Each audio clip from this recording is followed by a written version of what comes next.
Salut à tous, salut à toutes, bienvenue sur la chaîne Avengers du cinéma.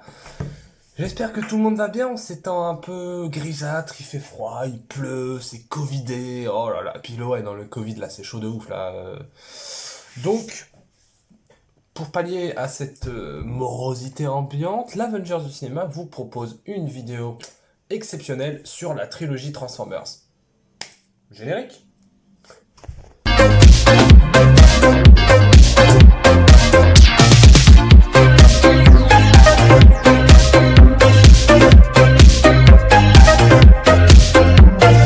Alors, Transformers, c'est donc une saga de films sortie donc entre 2006 et 2015, il me semble, et qui compte aujourd'hui, tout du moins, 5 volets. Alors aujourd'hui, on va se concentrer que sur les 3 premiers parce que c'est déjà beaucoup plus intéressant, et puis parce que le 4 et 5 sont nuls. Alors,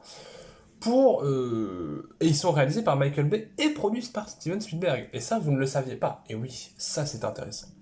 Alors, en fait, moi j'ai un rapport à Transformers assez paradoxal, assez compliqué. C'est-à-dire que quand j'ai vu Transformers étant petit, comme tous les garçons de mon âge, j'ai fait ouais, Transformers, ça pète de tous les sens, c'est marrant, mini mini mini, voilà, ça explose, c'est drôle. Mais j'ai pas, voilà, sans plus. Enfin, ça me faisait kiffer parce que c'était des robots aliens, que ça pétait dans tous les sens et que c'était un peu drôle. C'est tout. Par contre, quand j'ai grandi, j'ai compris pourquoi c'était vraiment de la merde. Concrètement, c'est vraiment de la merde Transformers, mais néanmoins, moi j'aime bien les 3 premiers Transformers. Je les aime bien, je reconnais des défauts absolument évidents en termes de cinéma et même avec certains problèmes politiques.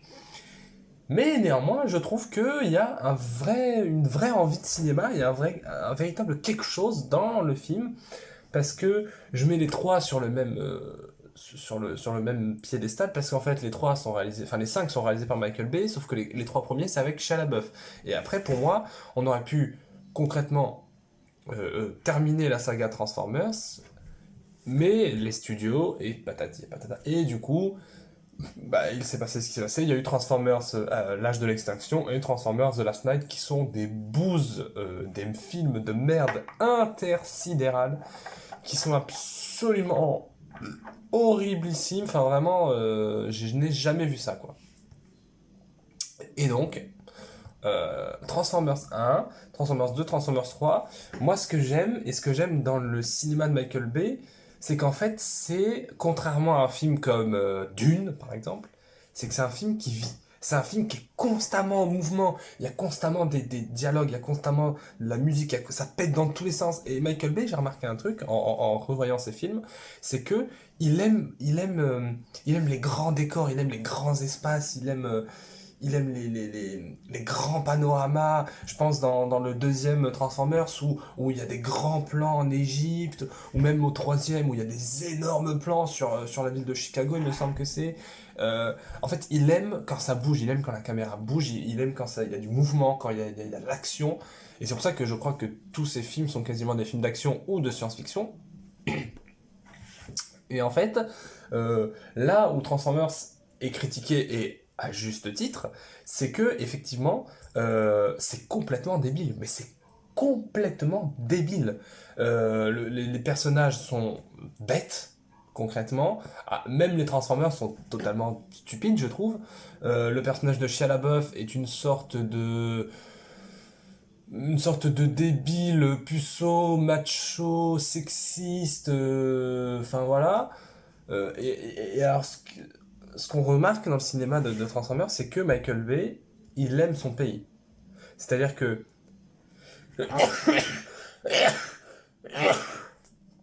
Excusez-moi. C'est-à-dire que il aime les États-Unis d'Amérique parce que vraiment, Transformers, c'est les États-Unis qui sauvent le monde, les soldats américains, parce que quand les Transformers arrivent sur Terre, ils arrivent où? Ils arrivent en Amérique.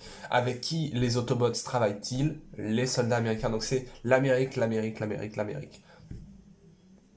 C'est totalement discutable, mais c'est le cinéma américain, c'est-à-dire les soldats américains qui sauvent le monde. Bon, en soi c'est un peu discutable, mais voilà. Après, je trouve que dans Transformers 2 et 3, il y a un truc de toujours plus, toujours plus, toujours plus, toujours plus, toujours plus. Et ça, c'est un truc qui me passionne parce que même dans la mise en scène, il y a une photographie, il y a une patte de réalisation, il y a un montage qui est certes dégueulasse, parce il laisse pas trop durer ses plans. Les rares fois où il le fait, il y a un truc. Alors, c'est pas forcément ultra joli. On peut avoir, comment dire, ça peut être discutable comme point de vue de la mise en scène, mais on est forcé de reconnaître que Michael Bay, il a, il a une patte de mise en scène, il a une patte de réalisation. Donc voilà. Après, ce que j'aime surtout dans Transformers 3, c'est qu'en fait, là où Transformers 1, c'était certes des robots aliens qui essayaient de retrouver Megatron et de retrouver le cube aussi. Donc il y avait d'un côté les Autobots qui étaient, je crois, 5 et les Decepticons qui étaient quelque chose comme 3 ou 4. En fait, bah dans le 2 et le 3, c'est beaucoup plus. Surtout dans le 3, où il y a des millions, des dizaines de vaisseaux aliens, Decepticons, qui attaquent la ville. T'as tout un tas de robots, t'en as encore et encore et encore, tu sais même plus quoi en faire. Je pense à cette espèce de ver de terre foreuse, là, dans le troisième opus, qui est... En fait, le problème, c'est que dans les dessins animés de Transformers, on arrive à différencier le bien du mal, puisque, en fait, on arrive à différencier chaque Transformers, puisque chaque Transformers a sa couleur. En tout cas pour les Decepticons. Pour les Autobots, pardon. Le problème, c'est que les Decepticons, ils sont tous gris, et les effets spéciaux sont pas très très beaux. Ça vieillit très très mal. Et puis le problème, c'est que quand tu revoyais les Transformers, c'est indigent. C'est indigent puisque... Alors moi j'aime bien ça parce que c'est complètement débile. Il y a un truc de... euh, on y va à fond quoi. C'est débile, c'est pas très bien écrit, les personnages sont pas tous... il y en a aucun même qui est fin. D'ailleurs il y a beaucoup trop de personnages humains. Et... Enfin, et puis alors, il y a un truc avec les théories du complot, comme quoi... au final, la pyramide de Gizeh, elle a été construite sur un artefact Transformers, comme quoi la mission Apollo 13, c'était pour récupérer des trucs extraterrestres. Enfin, toutes les théories du complot américaines, même mondiales, ont un rapport avec les Transformers dans ce film. Du coup, c'est un peu drôle, tu vois. Mais c'est complètement n'importe quoi en soi. Moi, je les aime bien parce qu'il y a un truc où c'est assumé. Il y a un truc où ils y vont à fond, ça pète dans tous les côtés. T'as pas un plan, t'as pas une scène où la caméra bouge pas, où il se passe pas un truc. Et pourtant, ouais, c'est quand même assez débile, quoi. Concrètement, c'est pas... en fait, si tu veux... J'aime pas trop cette expression, mais si tu veux te reposer le cerveau, ben regarde Transformers en soi, c'est ça. C'est concret, c'est complètement ça, tu vois. Mais du coup, bah... Ouais, bon, Transformers, c'est pas non plus c'est pas la trilogie de l'année, mais moi, je trouve que c'est une trilogie qui a plein de défauts techniques, scénaristique et même en termes de jeu, parce que tous les acteurs sont sur jeu constant, mais constant.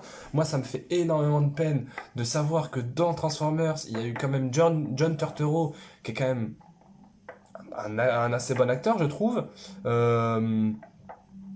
qui est là et en surjeu constant durant les 3 premiers épisodes, et que j'avais trouvé... Bon, après, c'est assez drôle de le voir là-dedans. Dans le troisième opus, on a également Frances McDormand, mais... Ah, pourquoi? On a même Patrick Dempsey de Grey's Anatomy. Bon, lui, c'est un mauvais acteur, donc en soi, voilà. Mais... Transformers, je sais pas par quelle boule prendre. Moi, je sais que j'aime bien, mais on sait tous que c'est pas ouf quand même, concrètement. Hein. C'est complètement débile, tu vois. Donc en soi... Et puis alors, j'aime pas Transformers 4 et Transformers 5 parce que justement, là où dans les 3 premiers volets, il y avait une sorte de patine de réalisation, une sorte de... Même scénaristiquement, il y avait un truc assez ludique, assez plaisant.